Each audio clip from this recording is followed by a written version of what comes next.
Welcome to Risk, Regulation and Red Tape. We just had a plenary with 1,000 people at it, and we were discussing the issue of freedom, and it seems to me that the issue of freedom is very much in the context of a society that isn't sure about risk-taking, isn't sure what the balance should be in terms of regulating behaviour. And we have a coalition that says tear up red tape, but which actually is, as it seems to me, keen on regulating as anyone else in some spheres. We have been aware of the fact for some time socially, and it's been noted by many people, that there's a possibility that we've gone too far in being risk-averse and are creating a kind of cotton wool society. And that was one of the things I wanted to explore. The person who's going to speak first is Simon Nixon.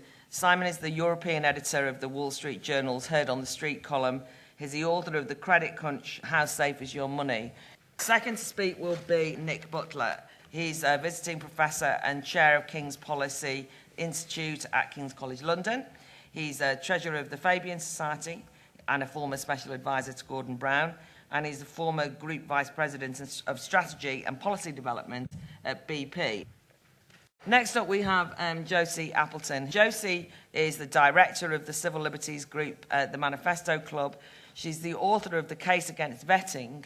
And as people may or may not know, Josie really was the person who took on the government over the onerous and, I think, destructive CRB checks that all adults had to go through, anyone who worked with children, and had a real impact on that debate. A victory, at least rhetorically, even though they're sometimes still being used far too much, but nonetheless a very important campaign about regulation, licensing to parents and so on. She's also the author of Leafleting, A Liberty Lost, which is a really excellent read. And basically the Manifesto Club, headed up by Josie, is opposed to and campaigns against the hyper-regulation of everyday life. Next up is Marco Amitrano, who is the partner and head of risk assurances at PwC, PricewaterhouseCoopers.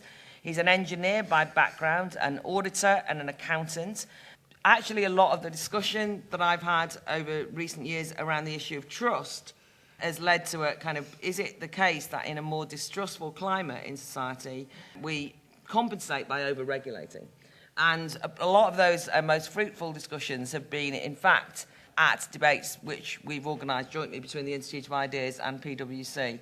And PwC are one of our headline partners at the festival, and I actually think they've brought quite a nuanced understanding of the issue of trust around regulation. So it'd be really great to hear what Marco says. And finally, we're going to hear from Mark Littlewood, who is the Director General of the Institute of Economic Affairs.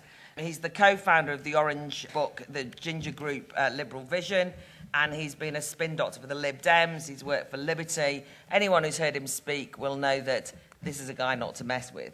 I agree with Claire that this is, I think, the most important topic of our time. But unlike previous battles where I've spoken on things like the Euro crisis or banking reform or whatever, this is a subject on which I have actually no very strong views. So I'm very glad to be speaking first. I thought I would approach this from the perspective of a financial journalist who spent the last 5 years writing about the financial crisis in various forms, and give some observations on the economics of risk and regulation and red tape, rather than the politics of it. I would start from the perspective that the world is an inherently very risky place. It's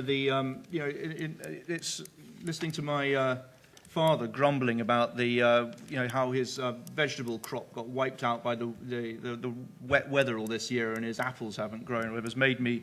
It makes one realise, of course, that historically a year like this, by the way, people would have starved in countries. That the death of a breadwinner or the birth of a 15th child or whatever in historical times could be incredibly. The world was just inherently risky. We wouldn't have to worry just about risks at home as well.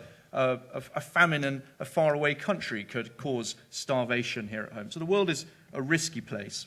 And modern finance, really, the modern world is really has been about the story of trying to conquer that risk. And the tool through which it's been done has largely been through modern finance. The City of London in its origins was really an insurance market first and foremost, insuring the ships that traded all around the world, where merchants piled their ships with cargoes and crossing risky seas to risky faraway countries where they didn't know whether they were going to be paid or not. The City of London provided the insurance for that, and that in turn enabled there to be more trade, more ships. By pooling that risk in London, it meant that the UK, or that London, England, could become a more prosperous place. So the insurance sector has, in the modern world, this concept of insurance has been what has expanded into the modern world with the creation of the welfare state, for example, is an extension of the same philosophy, that one can pool risks and thereby free up resources and enable people to live more productive and fulfilled lives. So, in the welfare state, we insure against bad health, against unemployment, against old age. But at the heart of the insurance industry, as anyone will, in the insurance industry will tell you, is the concept of moral hazard. And in the insurance industry, the question they always face is that the more risk you underwrite, then the more risky behavior you can generate. That if people feel they're not going to have to bear the consequences of risky behavior, then they'll take more of that risk. I was struck by, for example, when one reads the history of the welfare state, how, for example, the NHS cost the UK Treasury 5 times more in its first year than the government had actually anticipated. And similarly, in the last government, a Labour MP was telling me the other day that one of the reasons that the Labour government ran up so many big debts during the last few years of the boom was because the tax credit system ended up generating a lot more costs than anyone had anticipated. That once you create the insurance, then you actually increase the need. And the finance has been an absolute classic case of that with the banking system. And of course, moral hazard is very much discussed in the financial system, but much less so in the sort of public sphere, in the political sphere. And one looks at the history of banking regulation, which is, obviously very much on people's minds the last few years. Initially, the Bank of England would only supervise other banks or regulate other banks very lightly, just simply in terms of that it was itself lending money to these merchants in London, and it needed to know that they were creditworthy. But then in the course of the 19th century, as the city expanded and banks became bigger, and then the Bank of England had to start getting more interested in banks because it ended up having to become the lender of last resort to banks. And so if a bank went bust, it would then need to have to lend public money to keep that bank afloat, and that required a lot more engagement with the bank. And then we saw during the course of the 20th century that as banks failed, suddenly it became necessary to also protect depositors. So we started guaranteeing the deposits up to a limited level, but £30,000 it was after the BCCI scandal. And I remember one of the top people at the Bank of England saying to me several years ago, before the current crisis, that he had realised after the BCCI scandal, when lots of families in the Midlands, and particularly in the Asian communities in London, were faced with losing their savings, how he realised that the idea of limited deposit guarantee insurance was no longer possible. And so we now have a system, though, post the current crisis, where essentially the government is on the hook for the deposits of everybody in the banking system. And that, therefore, requires a much higher degree of regulation. And in a sense, it's a classic case in point, because the market, because nobody is on the hook for the failures of the banking system, no one bothers to check whether their bank is solvent before they put their money in the bank. Everyone knows that if everyone thinks that the government is going to stand behind it. So what we've seen is a massive expansion in bank regulation and a huge armies of new regulators. The original Basel Accords, which are the global agreements on banking, when they were first introduced 20 years ago, were about 15 pages, and now they run to hundreds of thousands globally. There's a reason why we live in a world of regulation and red tape, and at the heart of it is that in a modern democracy, we're not actually prepared to take an enormous amount of. We don't expect to take a lot of risk, and we see it in the financial system that nobody. If we live in a world where no one's is willing to lose their savings or lose their pensions, then clearly we need a far higher degree, and the government is going to be expected to step in. We need a much higher degree of regulation. And so it seems to me that what we've got to is a situation where really, as the risks we underwrite as society grow, and the amount of risky behaviour that as a result we are underwriting grows, then we have only two ways of going forward. One is that we either regulate far more intensively, which is what I think we're seeing in every sphere of life, every area where we're not prepared to tolerate risk. With it comes regulation, driven by this insurance relationship. Or alternatively, we need to somehow accept that we're going to push some of that risk back into society. And just last point. And so just bring it back to the financial system, which is, where, so this, I think this debate is absolutely at its most intense in the financial system, where what we've seen is an almost universal agreement for the last 4 or 5 years that the cost of this risk, that risk should be pushed back into the financial system, that people should be made to take the consequences of their own bad decisions. And we've seen that, all the regulation trying to push back that way. And what we've also seen, on the other hand, though, is in the course of doing that, we've inflicted, that the economy has slowed, that people are having to take losses, that you see the consequences in places like Spain and Greece. And actually, ultimately, there's a sort of democracies, there's a pushback from that. And what we see is the state intervening back in again in the banking system, producing more lending, trying to lend more money through to the central banks to banks, governments being encouraged to step in with more insurance. So there's a sort of dichotomy there. I don't know how to, I don't have the answer, but what I see, though, is that we, on the one hand, expect our governments to insure us against every risk, and on the other hand, we're not prepared to accept the regulation. And I think that hopefully, the other panelists will have the answer to. I think I would start by agreeing with some of what's been said, to the extent that it's clear that the level of regulation, the degree of formulation of rules has gone too far, and the reason for that is that the regulation that is being imposed has become ineffective because it's too voluminous for anybody to absorb. And it also, I think, takes away in a number of areas, and this is certainly clearly been the case in many industrial accidents, the sense of personal responsibility that people have to feel if you're going to have a really safe environment. So a big book that nobody reads, full of regulation, full of controls, is pretty useless. You need very specific and targeted regulation that people actually understand and know what they have to do with. And I think that we've moved a bit too far in that direction. So that's the first point. But then my second point is that I don't think that we should be attracted by this sort of libertarian right, Daily Telegraph, Daily Mail agenda of taking off all the rules because somehow they constrain our freedom. I do not agree with that. I think if you look at specific cases where that deregulation is being proposed, you should ask the old question, who benefits? Is it ordinary people, or is it those who have significant power and wealth already? And I'd take just a few examples. People say that there are far too many regulations on food.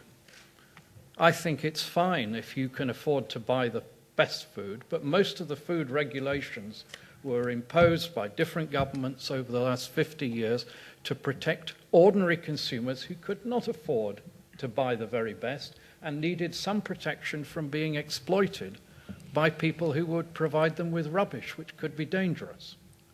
Now, I'm not defending every single regulation, but I do think that we ought to understand, and the same applies to the changes that are going on now through the coalition government to the planning rules. If you have a big estate of a few hundred acres in Gloucestershire, you want more planning freedom. If you live on an estate in Clapham, you want actually planning rules that protect you. And we have, by, I think, taking them away in the way that is proposed is a very difficult and dangerous proposition. And then the third example I'd quote is on journalism. I think we need regulation to protect our privacy.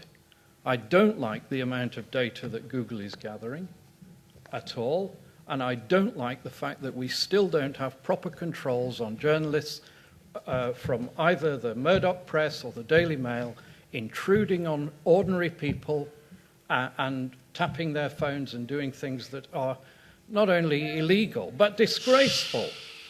They're disgraceful, so we need regulation to protect people. And you started off Claire by talking about freedom. Whose freedom? And I think that a lot of the regulation and controls that we have are not perfect, but they're designed to protect the lives of ordinary people. As part of our campaign against leafleting bans, I met an animal rights campaigner in Swindon who'd been doing the same stall in the same position for 30 years. And because there aren't many people who do the same thing in the same position for 30 years, it's quite a good kind of experimental barometer. And for about 20 of those years, there was no regulation at all. And then about 10 years ago, the police started coming up to her and saying that your posters are very distressing, you need to turn them down, you can only have kind of fluffy bunnies. About 7 years ago, the council said to her, you need a license to take collections, so to have a kind of money pot on the thing. 5 years ago, they said you need a license to hand out leaflets. And then 3 years ago, they said you need to risk assess your stall every month. And I think that this is a very telling barometer of the degree to which everyday life has been regulated. And I think it's a completely different kind of regulation to the kind of classic social protections that have been mentioned here. No 7-year-old chimney sweeps, essential protections in the workplace, health and safety, that kind of thing. It's very different in nature to those, and also to kind of classic of what capitalist regulation was about, which was about easing up kind of social life and enabling things to work better. I read child protection policies, and they're 100 pages long. I cannot see one thing that would actually prevent a paedophile from getting access to children. There are all sorts of rules. There are rules about the ways in which you transport children to football matches, the ways in which you take photographs, late pickup policies when the parents don't turn up at practice. You have this weight of bureaucracy, and there's not one identifiable, useful, functional element within it. I think there really are rules for the sake of rules. And very much, people can't understand them. They very much seem set against what people are trying to do. And people trying to do things in their neighbourhoods just encounter this weight of paper, which is purely an obstacle. For them, it serves no practical purpose. And I think what's happened is not actually about regulating risky situations. It's actually a view of unregulated life as in itself a risk. I'm always shocked by the number of things that councils describe as potentially criminal. So I've heard them talk about lost cat posters as being a magnet for crime, or live music. When the chief police officer said that live music, because it brought strangers into the area, so it created this sort of latently criminal effect. I think there's a way in which spontaneous life is seen as latently paedophilic, criminal, terroristic. And that's not actually about its actual danger, because that lady with her stall was not in any way presenting any sort of fire hazard or really offence hazard or anything, but it's actually just about a view of freedom. Counter to that, realistic worship of bureaucracy, whereby anybody who has been through the CRB check is de facto safe, and anybody who hasn't is de facto a risk. People who are waiting for their CRB checks to come through are treated as pariahs. So there was one headmaster who was unable to enter his own school because his CRB check had not yet come through. So he had to sort of enter in the back, and he wasn't allowed to talk to any children. But once it came through, then, of course, then he was a safe person, he could be trusted, etc. So there's a fetishization of bureaucracy. If you've got the check, you've got the bit of paper, you have the child protection code, then it's de facto safe. And if you haven't, if you've used your own initiative, or you just put something together with your mates, then it's de facto dangerous. Michael Gove, one of the things he did was cut down the regulations of school trips from 150 pages to 8 pages. And the response from teachers' unions was this was a terribly negligent thing to do, because those 142 pages, there's sort of a sheer safety from a sheer weight of paper. Those 142 pages were essential to the safe operation of school trips, and people would be left naked and without guidance without them. So I think there's a kind of unrealistic fetishization of bureaucracy. So while I think in any other period your view on regulation would have been a question of is it useful, or a question of what social interest does it serve. So certain people would have been for regulations of the workplace, but according to what social interest they supported. I think now is a pretty unique time in history where, in terms of new regulations being proposed now, you can be pretty much against regulation as a point on principle, and for unregulated life as a point of principle as well. So this is a balance, isn't it? I mean, that's really at the heart of this debate. What's the right balance between rules and freedom, between regulation, no regulation, and over-regulation? And Simon mentioned the word dichotomy, which I think is a pretty good and important word for this. So how do you get to the right answer in any dichotomy? For me, it's about the interaction of three things. And you might forgive some of the sort of business aspects of some of the things I think about. I'll be trying to balance that out as I speak. But first of all, risk appetite and risk tolerance. That's got to be at the core of this. What is our, at any point in time, risk appetite? Secondly, and no surprises or excuses from an engineering background, about systems that address risk. And thirdly, and perhaps most importantly in my view, culture and behaviour. So let me pick up a few comments on each of those. Firstly, risk appetite.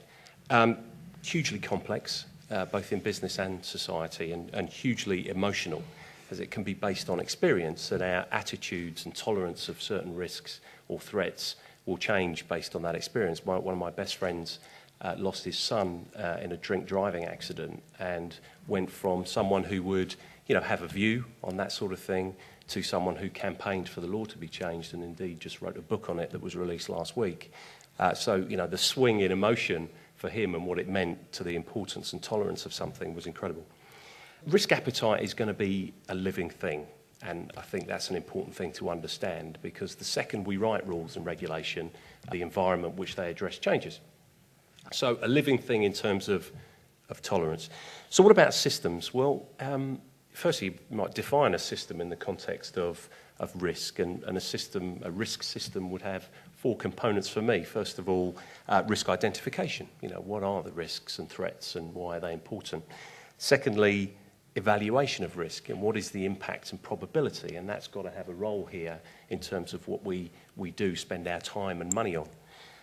Thirdly, the design, if you like, of a mitigation piece to that, the design of control or regulation and the implementation of that. And then thirdly, and again probably most importantly, the monitoring of that. So given what I said, the thing we're trying to address is a living thing, the system's got to be a living thing as well. It needs to be agile, it needs to be well informed. And we might ask the question today about some of our systems in the form of regulation. Are they really agile and really well informed? The banking crisis regulation's already been mentioned once, and we might talk about oil and gas and safety. But you might ask the question, do we need more regulation, or actually just do we need to have a really good look at why the stuff we've already got isn't working? And I do like the concept in some ways, not completely, in some ways that Biss have talked about regards one in, one out on regulation. I think there is something in that. I think one has to be very careful with that as well. So finally, culture and behaviour. Any system like this will likely depend on people and culture, won't it? It's going to therefore depend on thinking and judgment and confidence. So we kind of need, in my view, guidance rather than rules. Signposts and not tracks, as I've heard somebody say in the past. And I think, therefore, despite any system that you build and its complexity, very simple statements in business and society, like doing the right thing or taking personal responsibility, become really important. Why? Because if they're front of mind, they actually might create a dilemma in a moment that we want to be created. I think you listen to people like Milton Friedman talking about business, and business social responsibility is about, generating the maximum profit with its resources while staying within the rules of the game. Business guy, I'm not sure I would agree with that statement in its entirety, because there are countless examples where a commercial proposition is profitable and it's within the rules, but actually it's probably not right. And we had examples like in the not too distant past, retailers marketing certain clothes for children that were, quote, sexy in nature. And whilst there was no law against it at that time and it was a profitable business venture, one might argue it just wasn't right. So those simple statements do importantly trigger the right dilemmas in the moment.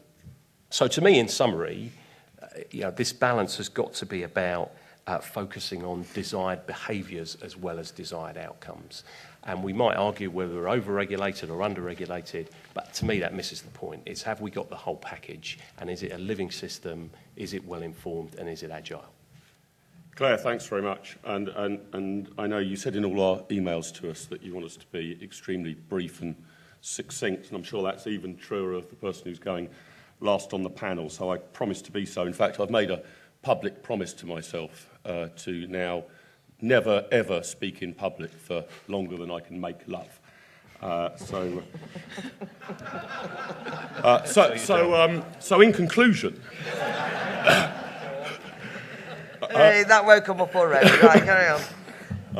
Look, I think there's an important point about definitions here, because there is a problem that we are sometimes mixing up any form of rules or agreed procedures with things that might otherwise be laws. There has been an assumption, I think, in what we've said, what some of the other panellists have said to date, that regulation is definitionally brought about by the state. I don't think it is. I think companies and individuals can often self-regulate.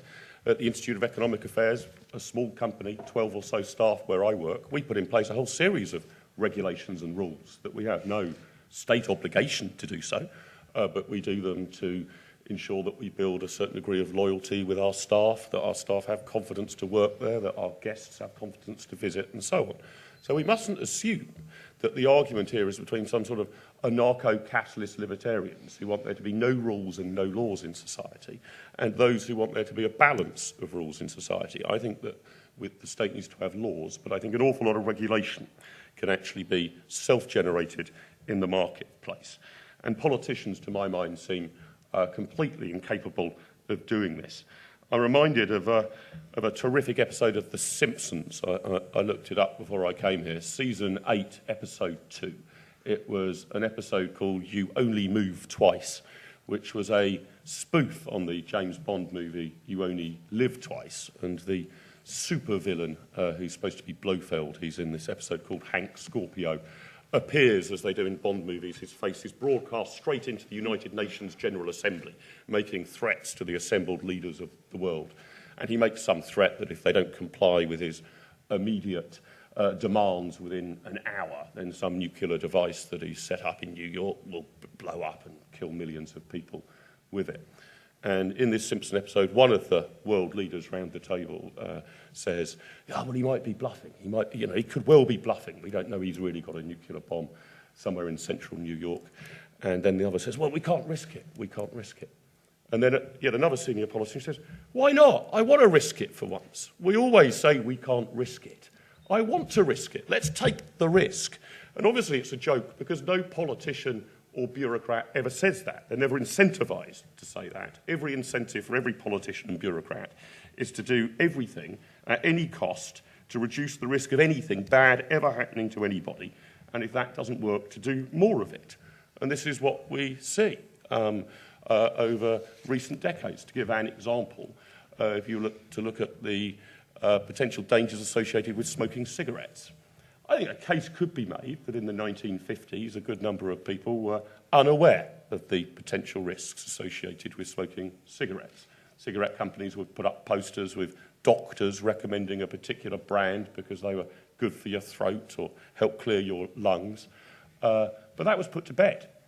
And we have removed all advertising of cigarettes. We have insisted that the packs can contain in very stark words that these are bad for you.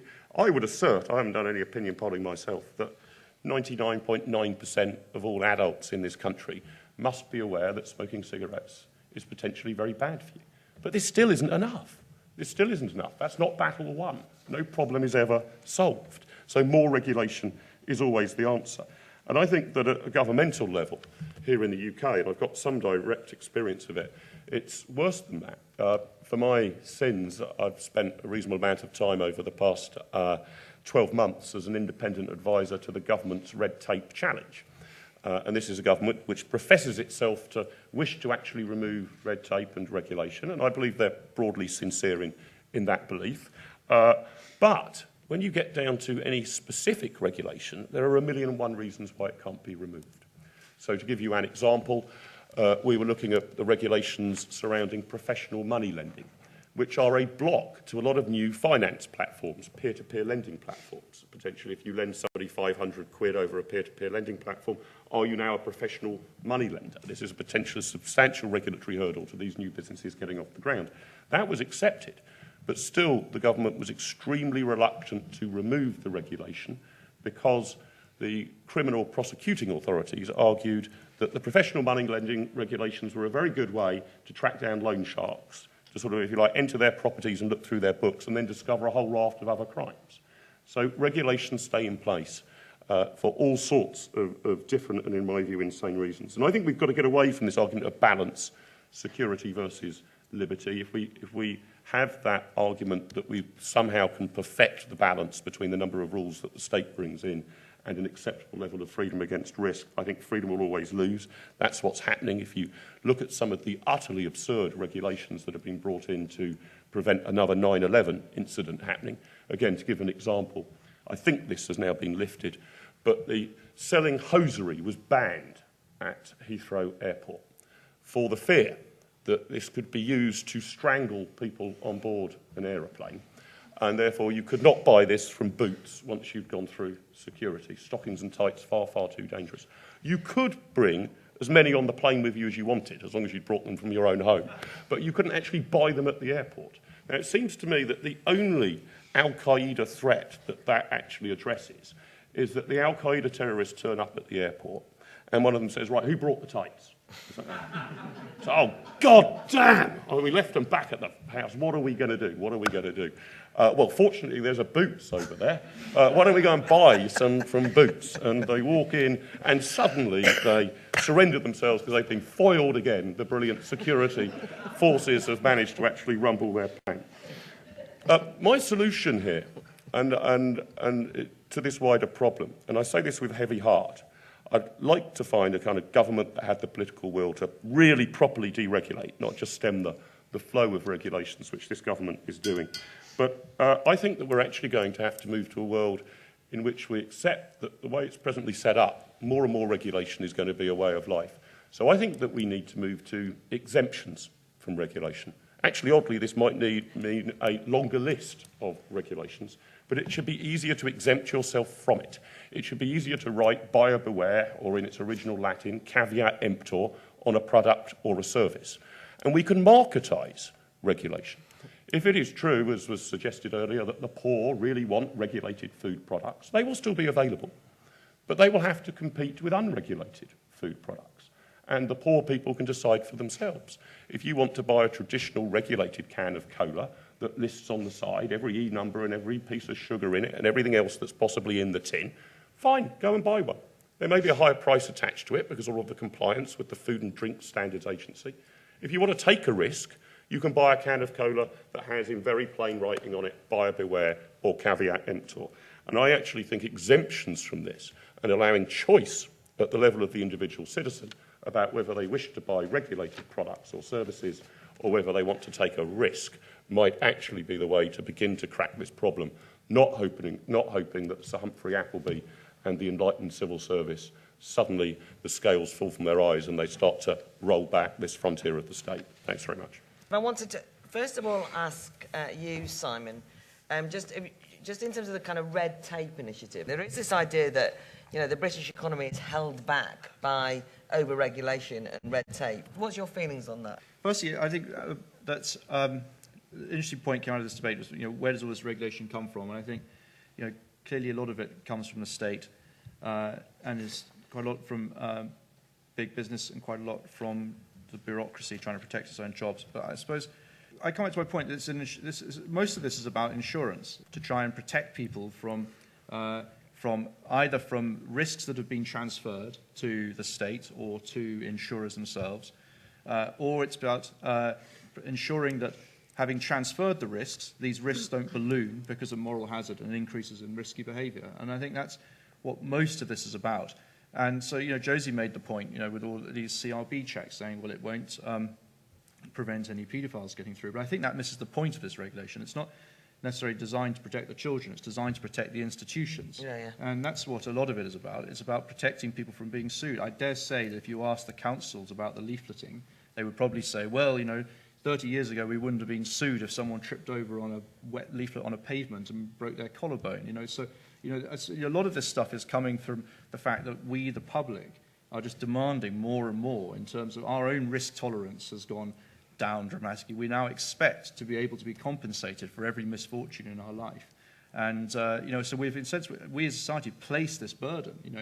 If Royal Bank of Scotland had gone bust and people who had their savings wiped out, then a bank account, it would have been a revolution, I think. A lot of it is there to protect big business, actually. One of the biggest appetite for regulation is from big companies wanting to keep out small companies. I think that's another aspect of it. But, I think it probably does, obviously hold the economy back at one level.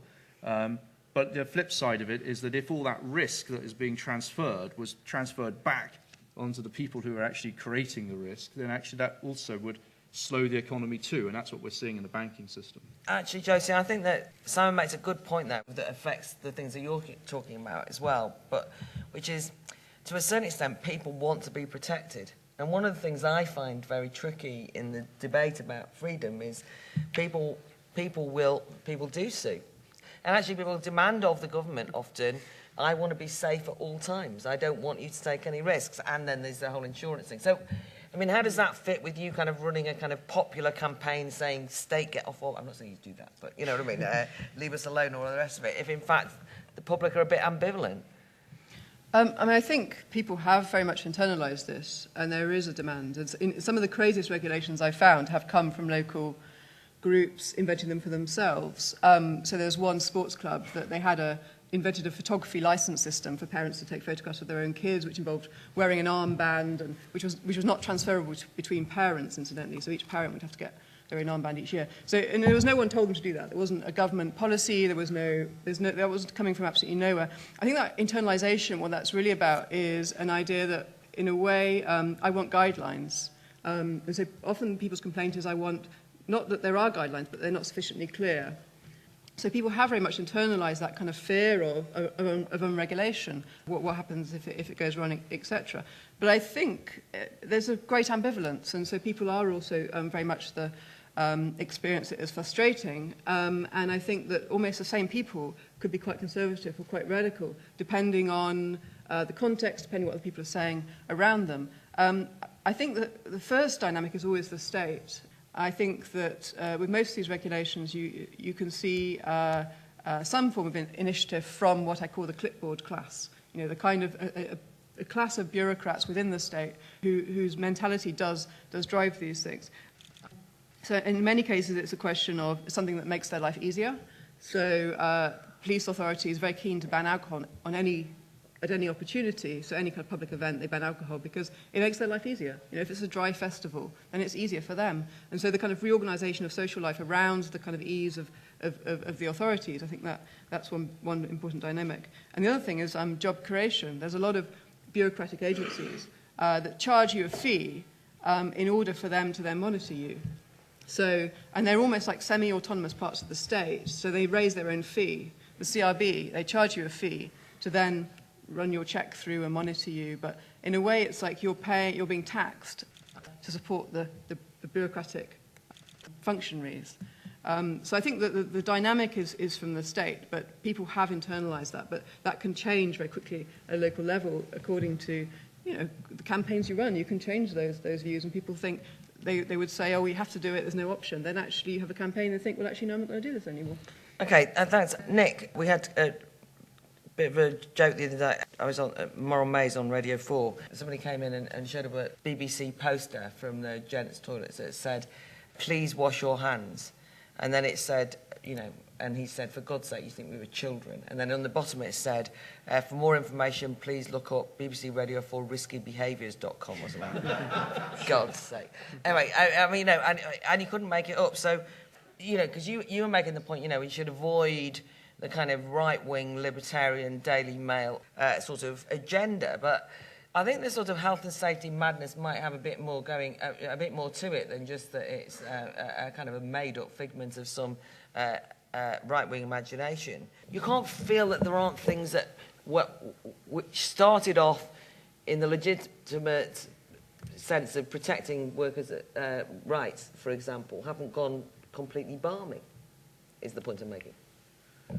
Well, you'd have to quote examples of where I they've just gone did. balmy to. No, you No. haven't quite convinced me that you've got an No. example of where they were actually balmy. I'm I sure mean, do you that really- there I- are some yeah, yeah. regulations that are inappropriate. Why are they inappropriate? Because they're not effective. And I think if you look at some of the accidents in the oil and gas industry, to move on to that Yeah, sort yeah. of topic, I think that there were lots of regulations and they were ignored. And they were ignored because there was too much, nobody could get them into their head, and nobody quite knew what their personal responsibility in a situation where there clearly is a risk should be. Now, that is it the regulations were, balmy's the wrong word, I think they were just ineffective. And so you have to take them apart and make them much simpler. And if you have other examples of regulations that are not working, I think it's mostly because they're not stating clearly enough what they're actually trying to achieve and what the individual's responsibility in that context actually is. But just in terms of that responsibility, is it not feasible, and certain people have indicated this might be the case, well, and indeed you did, that actually the kind of formal regulatory framework can be the substitute for making judgments and actually taking responsibility. Yes. I mean, Yes. what we're talking about is not that if you have no regulation. I mean, I think No. Mark made this point. It doesn't mean that if you say I'm anti the kind of growth of regulation, it means that you all kind of run round madly. When we haven't got there isn't a law that says that people here couldn't be booing and shouting and screaming as we speak. But it's sort of civilized. We negotiate. Bring it on. There's all. I know. All right, you've demonstrated the point, God.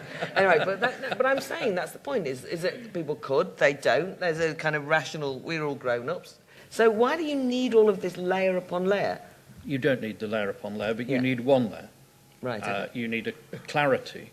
And then particularly some of the big accidents that have occurred, what was missing was there was a huge amount of regulation but no clarity on personal responsibility. And the other thing that was missing was there was no clear plan of what to do when things went wrong. And things do go wrong, and if you don't have a plan, you shouldn't start the work. And that's why I would personally be against drilling in the Arctic and things like that, because I don't think that there's a proper plan for dealing with an accident, and accidents do occur. You can't have a risk-free society. Mark. I mean, the question is, how do you measure it? I mean, Nick says, we've got to look at the regulations that aren't working. I'm not quite sure what metric we're looking at there. I would say we've got to look at the cost of them and then judge whether they're worth it. To give you an example, I mean, I was just looking at this theatre, okay? There's two quite steep staircases coming down. You would lower the risk of anybody who's come to this event falling over and hurting themselves or breaking their neck if you, the Institute of Ideas, had insisted that there was a rule that you will be accompanied by a steward and taken by the hand and led to your seat. If that was the rule that you had brought in here, less people would be falling down the stairs, injuring themselves or slipping up. To that extent, the regulation would work. I didn't notice anybody falling over when they came in, but presumably if we put this extra regulation in place, the numbers would, over the course of a year or 10, be even less. To that extent, it works. The question is, what is the cost of it? Is that really worth, saving one broken neck, 3 twisted ankles, and 5 injured and bruised egos? That's the question. I think that whether it works has to be a cost-benefit analysis, not just that there is some benefit. And on the sort of the oil industry thing, this goes to my worry that we have not just a regulatory environment which is all about safety, but increasingly a corporate cultural environment, perhaps spinning off it, that is all about safety. About 18 months ago, I was asked to go to a theatrical reconstruction of the BP blowout in Louisiana. And they had various experts there and me. I have no idea where I was invited. And we were supposed to advise on when did BP make the crucial errors that led to this absolute disaster. and you sort of had a red buzzer to hit as soon as you thought they'd done something wrong. And that they were hoping to get to, should we have issued a statement rather earlier? Should we have been more contrite rather quicker? Should we have had more people on the rig? I actually hit my red buzzer straight away, because the opening thing was a statement by BP saying, our overriding top priority is safety. I just hit my buzzer straight away. You've just lied. I mean, if your overriding top priority is safety, stop all of your drilling immediately. Right? I mean, stop all of it now. If safety is your top priority, end it. Close yourselves down. I thought your top priority was getting petrol out of the goddamn ground in order that we can run motor carts and make things with it. That's your top priority. It isn't safety. So you have already said something which does not stack up, which is a lie, essentially, which just can't be and just isn't true if you are operational at all. And so it seems to me there's a regulatory problem with this that requires a cost-benefit analysis, but this now permeates all of our culture, that safety is something which out-trumps sort of anything else that human beings might desire or want.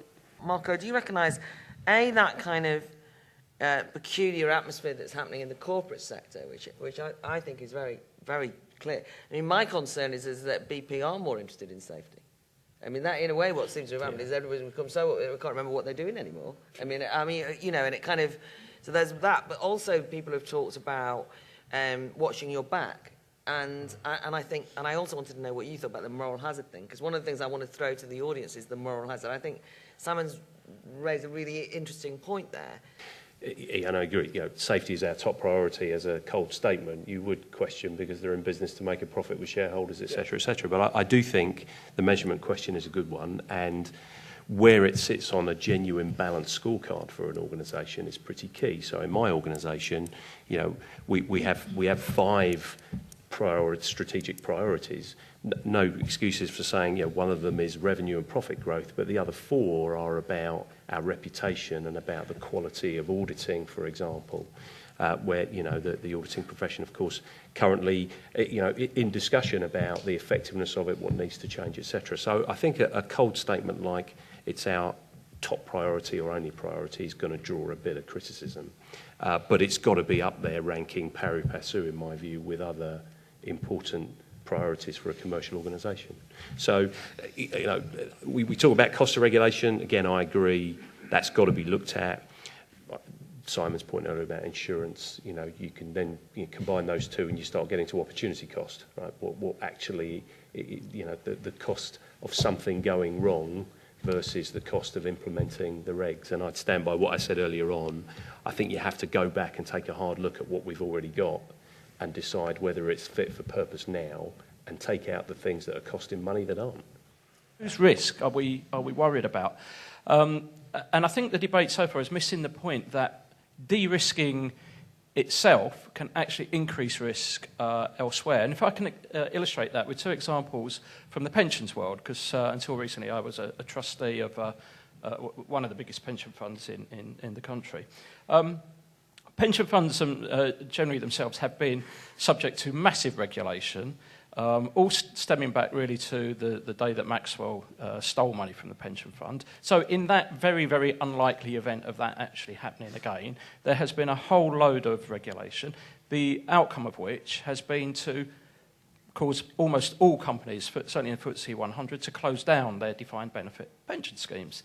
So on the one hand, we've done away with the risk of there being a Maxwell again, but we seem to be entirely happy to live with the risk of people retiring in poverty in old age. And the second example, as a trustee, we are given consistently advice now that you must de-risk. Your investment strategy must de-risk. So we take out the risk that the employers might actually have to pay a bit more money, but I seem to be entirely happy with the risk that comes from that, which is that those people retiring from that fund will never see their pension increase for the rest of their life. So it's this dichotomy really between, it's only some risk that we seem to be worried about. We seem to be entirely happy to run different sorts of risks by taking the de-risking approach. It seems to me that some forms of regulation can actually increase risk, not decrease it. Mm-hmm. I mean, how often have we heard when something terrible happens, the public relations people, the first thing they say is, we followed procedures. Yeah. Now, What I'm concerned about is that they may actually believe what they say. They may actually think that that was enough. I mean, if they're just public relations people who are saying it, I don't mind so much. But I come to Marco's point that the way in which you deal with risk in an organization, at any rate, ordinary safety things, is by having buy-in from the top and involvement with very simple propositions. My husband works for BP, and I have been on an oil platform, actually, and for very good reasons, I was told that the rules prevented me from going out onto the helideck and having a cigarette. For equally good reasons, rules prevent that you don't start fiddling around with spanners and screwdrivers and things, out making sure the valves are closed properly, otherwise you get your head blown off, as happened to one of my husband's colleagues. For less clear reasons, however, at the head office in Dice, there is a diktat that you're not allowed to do anything other than reverse park your car. And one day my husband arrived at work to find people looking out of the window. There was crowds. People were gasping and fainting. And he thought, what the hell's going on? Somebody had failed to reverse park their car in the car park. And the ripples of horror that were going around the building spread across Aberdeen in minutes. This is the difference between what makes sense and what doesn't make sense. And when BP say that their first priority is safety, well, to nitpick on that, I think, is unfair. What they will mean is that when they set about doing something, it's going to be that they will build that in whatever endeavour they're going into, that is not going to be missed from that endeavour. But believe you me, when Deepwater Horizon went off and everybody in America was jumping up and down, what they didn't think about for 1 minute was how much louder they'd be shouting when their air conditioning wouldn't work and their big cars had no petrol to put in them. It is not a risk-free thing to do to get oil out of anywhere. What you've got to do is put as many procedures in place to do it safely, to make sure that people are following the procedures, that they understand what they are there for. But there's an awful lot of people in this room who actually, if their cars had no petrol and their lights were out, wouldn't mind so much the kind of risks that were being taken on their behalf by other people. The worst offenders are our own people. The Health and Safety Executive is sick and tired, and their motto is fast becoming, not in our name. One thing that strikes me about the debate is that there is no distinction between risk and danger. It's sort of a socio-theoretical construct, if you like, to make this distinction, but I think it would be worthwhile considering it, because sort of what happens in my observation is that organizations might move from principle-based risk management to rule-based risk management. We have seen that in financial world, and it obviously didn't work well. And at the same time, in the public offices, we can observe that sort of people try to cover their back. So rather than expressing something as a responsibility, they talk about risk. But actually, what they mean is covering their back, and that is allocating responsibility. I think risk is a really lame concept, actually, for things that happen in social interaction. And I believe that we need to distinguish between risk and danger, where danger might accrue to a collective of people, say.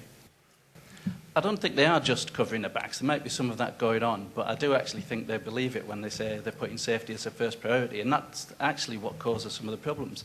They put safety as first priority and generated so many rules and regulations that no one could understand them, and did it unthinkingly. I'd actually say the same thing about the financial crisis, in that what they were doing was not investing productively and taking a risk. They were looking for a return for no risk, and it was in searching for someone with no risk that they created the problems.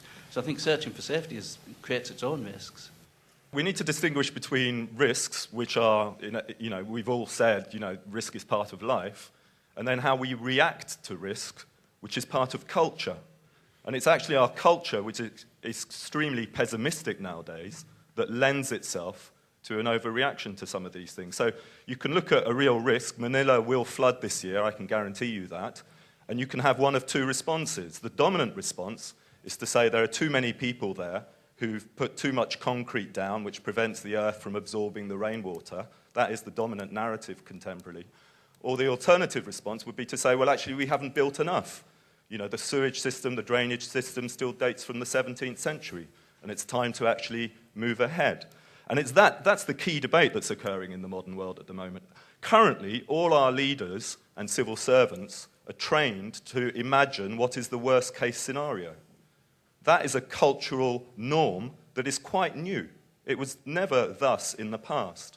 And it lends itself to peculiar types of responses. So when Margaret Chan, Director General of the World Health Organization, confronted H1N1 in 2009, she announced, this is a threat to the whole of humanity, because she opted to err towards the worst-case scenario. Now, actually, even at the time when she made that statement, she had sufficient evidence to know that that was absolutely not true.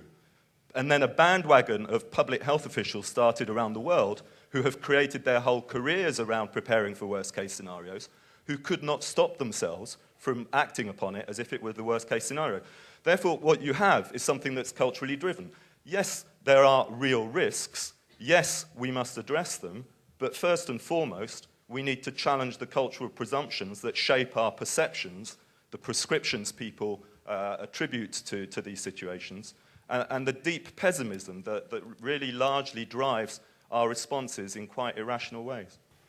An example of worst-case scenario sort of risk consciousness that I encountered a couple of years ago was on a petrol forecourt being told that I could not use a mobile phone. And I was a bit taken aback, and then I saw the movie Zoolander, where a group of male models are spraying each other with petrol, and one of them sparks up a cigarette, and of course the whole thing goes up. And I thought, hang on, really what's going on in the real world is that they're projecting something that is like way out there as an extreme possibility, a worst-case scenario, and they're dealing with that as though that is the problem that we're facing. And it's just not the world that we live in. I mean, having come across as a bit of a raving libertarian in what I've said so far, I would just like to add, I don't think there's anything wrong with covering your back, right? I mean, that strikes me as being a pretty sensible business practice. I cover my back the whole time. We have accountants and auditors looking through our money to make sure that nobody is stealing it. I'll very often seek a second opinion from an expert, or if I'm worried about making a particular call, because I think it's very controversial, I'll refer it to the chairman of my board of trustees. Covering your back is fine, but to pick up Chris Snowden's point on the health and safety executive, I have a choice of accountants that I go through in order to make sure that money is not being laundered out of the IEA. I have a choice about which electricians to go to in order to make sure that the wiring works in my building. I don't have a choice of health and safety executives. And health and safety for my working environment is a product that and a service I wish to buy like any other. And I think an awful lot of this, and even the discussion we've had here amongst people who've thought about these issues, and I think are generally in favour of individual freedom, I think that an awful lot of the problem here is we assume that if we withdraw a load of regulations, that it's the point you make, Claire, that it's suddenly the Wild West. Well, there's quite a lot of other principles of law to fall back on, like contract law. So if I promise to the staff at the IEA a safe and warm environment, for example, as part of their contract of employment, then I don't think you need the health and safety executive to actually come round with a tick box sheet to tell me what that amounts to. They could sue me in a court of law if it is obvious that I have, been highly negligent about providing that environment.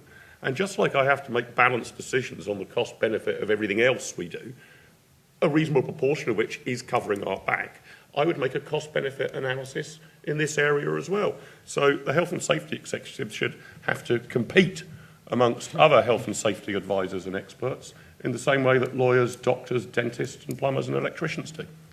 A lot of the questions and comments from the audience were all really variants on the same theme, which is point Mark made about doing cost-benefit analysis. And I suppose the issue is, how do you measure the costs? And if you're, so to take for example BP, the cost of cleaning up after the accident, when you add in all the legal costs, maybe 20 billion. But then there's also the reputational cost. It costs the chief executive his job. So if you look at Barclays rigging LIBOR well, it made it, you know, how do you measure the cost of that for Barclays? It costs $450 million in fines, but it cost Bob Diamond his job, and it's done huge reputational damage to the bank. So, the first law of bureaucracies is that they look after themselves, and so, you know, similarly, a lot of the regulation may come from bureaucracies that are trying to, for whom the cost is not measured in money, it's measured in reputation or measured in jobs or whatever. It's a much, so that, I mean, part of the issue is, therefore, is how does one do the cost-benefit analysis? How does one measure the proportionality? And then, I suppose, just to extend from that, it seems to be part of the problem, though, is that because we've created this world where we've transferred risks to different transfer risks into different institutions, what we've done is we've created huge concentrations of risk. BP was a huge concentration of risk. A modern bank is a huge concentration of risk. A modern state is an absolutely unthinkably large concentration of risk. And I think, you know, some people mentioned complexity, and you know, and I think this is part of the issue that in our modern world, the modern world and modern societies have become massive transfers of risk to very complex situations. And I suppose that the antidote is just much simpler structures based on much simpler rules of thumb. But how one gets, you know, how one gets from that world, from this world to that world, I generally don't know, in a world of the democratic demands and and some of the institutional pressures that have created the phenomenon in the first place. Josie. I think the procedures were followed point is really important. There was a case recently of a teacher who lost his job because he gave a stranded pupil a lift home after school. And I think that's a classic example of the cheating union had a policy which was that it was a risk to travel in your car alone with a child. So it therefore would have been the responsible thing for him to have left this child on his own with no means of getting home. So there is a way in which it's a recipe for inaction. And any sign of initiative or intervention in the world is de facto a risk, which obviously goes against, you know, the fact that someone could be reprimanded for saving a child. There was another woman who was reprimanded for helping a boy down from a tree because she didn't follow procedures. But I think that those ways in which people actually saving somebody, the fact that you can see that as a risky form of behaviour, I think it really embodies it. And it is about the following of procedures and not actually of the intervention to deal with a risky situation. And that is about covering backs. There's extreme selfishness to the person who says, basically, I'm not going to intervene in this way because I don't want to risk myself. There is a kind of protection. And organisations will say things like, these checks are for your protection too. You know, it's a kind of idea that these procedures are there because if anything happens, then you cannot be blamed. They're not saying these will mean that nothing will happen, but they mean that if anything happens, then you will not be blamed. So essentially, you have your paper trail, you're safe, and therefore you can't be blamed. I think the question of costs is really important because I think that in many cases, with safety as the ultimate value, the costs are not considered. And one of those costs is actually the costs of a cancelled pancake race or a cancelled sports day or a cancelled school trip. Essentially, the experiences that are lost in the world as a result of these things are not taken account of. People's time is often not taken account of. When governments think of new regulations, I just got a note from HMRC about the new real-time reporting systems for salaries. And, I mean, it's a phenomenal... The cost to a small business's time is going to be absolutely phenomenal. And you know that nobody sat there and thought, what's this going to cost in terms of people's time? Recycling as well. There's no cost done there in terms of people's time, people's energy, in a way that has no value. So I think that the real cost, not only in terms of money, but also lost experiences, and the value of those, and also people's time, which has a value. If you whatever you're going to call it, the minimum wage or whatever, that should be kind of factored in when governments are considering these things. Just on the cost, I was thinking, Bob, when you were saying about, you know, people being accompanied down the stairs here in the Barbican and holding hands and you'd be safer. I think and you said you would think of the cost, but I think one of the greatest costs there is how demeaning it is. But also, if people accept that they kind of can't walk down the stairs without having their hands held, then ultimately it seems to me there's a cost of kind of demoralising people in terms of a resilience. And I think that, to me, is one of the things that's happened, actually, is that people actually think they can't walk down the stairs, not here, and not generally, but I mean, they think, well, how can I possibly do that without being a company? Because we've chipped away in a way at people's resilience. But I mean, it sounds like it is obviously a very trivial example. And we don't want to encourage the Barbican to adopt that as a health and safety method. But if you like, to go to my theoretical point, or my suggested solution of choice, you could have had, right, coming down this staircase, you're going to have to queue up and somebody will accompany you to your seat and you will only be able to walk 1 step per second.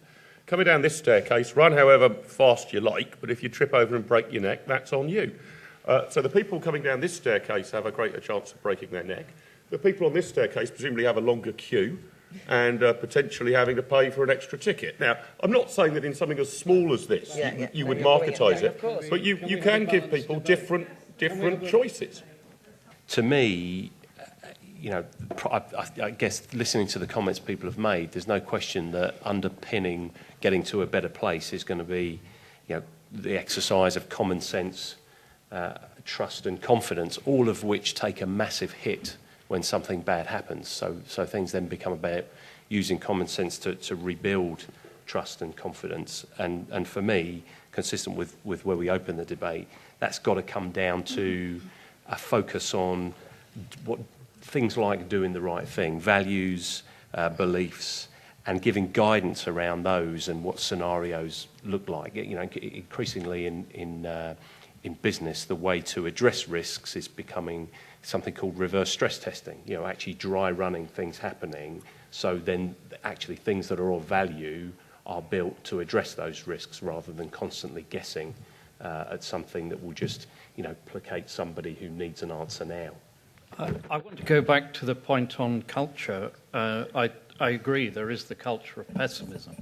I think there's also a culture of false optimism, which says that by regulation you can prevent bad things happening.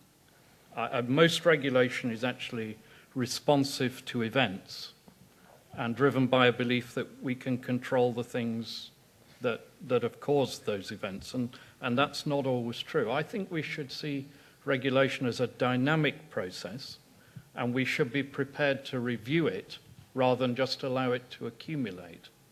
And I would suggest reviewing after 10 years in most cases, and where necessary, then simplifying it so that you see that you are actually achieving what you want to achieve and not simply adding a burden of paperwork or something that is ineffective. I think there would clearly, if you did that, be a number of things that would fall away, like the reverse parking, which is obviously nonsense, and you can think of many other nonsenses. But I think you would also learn in that process where regulation was really effective, such as health and safety in the workplace, which has been a 100 years campaign and has really improved the lives and working conditions of many people. So I would not defend everything that exists. We should review and simplify. But I think it's the culture of pessimism and optimism is right at the heart of this. First, just to agree with what Nick just said, as a lawyer, I think it would be a jolly good idea if all statute, law and regulation had a sunset clause of 10 years on it and was just constantly reviewed, because it does accumulate. Otherwise, you get this silting up effect of all this stuff that's out there. And Speak a bit louder. It actually brings the law itself into disrepute. But to go back to the question I actually wanted to ask, can we really accept this excuse for government that this constant flow of new regulation is driven by demand from the population? At some point, they've got to do what Marco said businesses have to do and say, well, it might be desirable and it might get us votes, but it's just wrong and we shouldn't do it. And the best example of that is the worst kinds of misregulation, which are those sponsored by big business, which actually create barriers to entry and stop new businesses from beginning. And I think that's probably the single biggest cost in Britain of misregulation, is the businesses that never begin because people can't face the costs. I was 30 years a lawyer. I trained in a medium-sized firm in Nottingham. I retired from a large firm in the city. The people working in that large firm who were doing nothing for the owners of the firm or for the customers, but were merely there for compliance, either collecting taxes for the government or enforcing, making sure that we were complying with all the regulations, those people were greater in number than the people in the firm I trained in. And they are not in the private sector. the size of the public sector in Britain has got to include all that dead weight in the private sector that is forced there by misregulation. I'm just concerned that when we're talking about health and safety at work, that it's been a bit of a fact-free discussion, and the discussion about stairs and things particularly sort of horrified me, because in terms of health and safety at work law, that nothing like that would ever happen, because it's, you know, health and safety law is based on risk assessment, which is proportionate. There's far less regulation now than there was 40 years ago, but the whole idea about us being too risk-averse is being used to row back massively on the protection of people at work. We've talked about cost-benefit. Yes, it costs to implement regulations, but it costs massively not to implement them and not to enforce them. And I don't think people really realise what the risks of people going to work are. When you go to work, you don't take personal responsibility. You're told what to do, and you just do it, and you have to do it. And if you don't do it, you're out the door. And the people who can get away from their responsibilities are directors who don't have personal responsibility or legal accountability for the decisions they make, which often result in people being made ill or whatever. Don't think people realise quite what the risks are. A local councillor in my area wrote to the paper and said, health and safety's gone too far, you have more chance of winning £1 million on the lottery than you have of being killed. And that's because he just doesn't know, because this stuff doesn't get into the papers. Many more people are killed in incidents at work than are killed by murder. Up to 1,400 people are killed in work-related incidences every year. Up to 50,000 people may die because of work-related illnesses. It's absolutely massive. And this has a massive cost to society. Less than 10% of people who are injured at work get any compensation at all, benefits or civil compensation. Less than 10%. And what's the cost of people not keeping their workplaces safe? It costs about £40 billion a year. Okay, where does that fall? 55% of that cost falls on the individuals who are hurt and their families. 24% on the state, us as taxpayers, and only 22% on the employers. So I think in terms of cost-benefit assessment, yes, we need to have that. I don't think we can afford to have such a lack of health and safety. And to demean health and safety in the way that we've heard it demeaned today actually really puts people's lives at risk. The people I work with do not see their employers as being risk-averse. They see every day their employers being all too keen to put their lives at risk. And I'll just end with one thing. Cancelling events because of health and safety is a big thing. Isn't it ridiculous? It'll be on the front of the Daily Mail. Can I remind you that about a year ago, on the M5, there was the most horrendous crash caused in fog, and there was a firework display that had happened nearby. And there was speculation about whether the smoke from the firework display, in conjunction with the fog, had actually created that crash, which killed, I think, 5 people. I think someone's actually now being prosecuted for that. Can you imagine the outcry in the Daily Mail headlines if somebody had said, hang on a minute, it's perhaps not such a good idea to have a firework display here with the smoke in an area that's known for fog on a busy motorway? There would have been an absolute outcry. I can tell you the families of those people might well have been very pleased about that. And when every work-related fatality costs 1.5 million and every occupational cancer costs 2.5 million, we can't afford this. My point was that until recently, I worked in statutory services, and I've had the experience that amongst so many workers now, they are just paralysed. There's no creativity, there's no initiative, everybody's too scared to act. It's become a completely tick-box experience. Nobody takes responsibility for their actions, and that's across social care, health services, in education. And I just wonder where it'll all end if actually everybody has to work by a manual. 3 quick points. The first one, I believe the US has more regulations than the UK. The second one, a simple model I have for managing risk is that there are 4 things you can do, 4 T's. Take, treat, transfer, or terminate. And I think there was some discussion about insurance, which was about transfer of risk. The question is, who is that risk transferred to? Now, insurance, originally it was the pool of people who took out the insurance, but I see a lot of risk is now being transferred back to the users. And I think, so society is having to take the risks for the banks, right? So that's the model, but how does the model play out? And just to the final point about, risks. I was a risk manager in industry, in the oil industry for many years, and the biggest problem I had, I couldn't deal with what I call with the real risks, because I'm having to spend time on dealing with other, what I would regard trivial risks, which everybody thought were too great. And so we haven't got our balance right. We've got the models, but we need to think the balance through a bit more than in the past. And many of the things said, I think, need to be done. For me, there are a couple of issues. I guess how we deal with loss, how we deal with blame, and the common sense issue. I mean, the fear of loss is human and normal, and going to someone else's point before, I don't think we live in a more risk-averse society. I think we've always been scared of risk. The reality is we live in a safer society. We've become better at controlling it. And so we think that because we can control it better, that we can eliminate it. The reality is we can't. And I think how we deal with that, and it's a normal thing to try and blame someone when things have gone wrong, but the reality is that things will go wrong, and sometimes someone will be to blame for that, but it's then the reaction to that blame that I think we all need to be, I guess, a bit more conscious about. Just adding more and more regulation on top doesn't fix the reality that we live in a risky world, and if we eliminate that risk, we just wrap ourselves in cotton wool, and we wouldn't get on with anything. Sunset clauses, which Nick raised, I'm attracted to this idea if the regulation's been on the books for 5 years, 10 years, whatever, you have a look at it, you ask whether it's still doing any good, and if it isn't, you rescind it. I think that can do some good. It doesn't solve the totality of the problem, because quite often with a regulation, your costs are up front.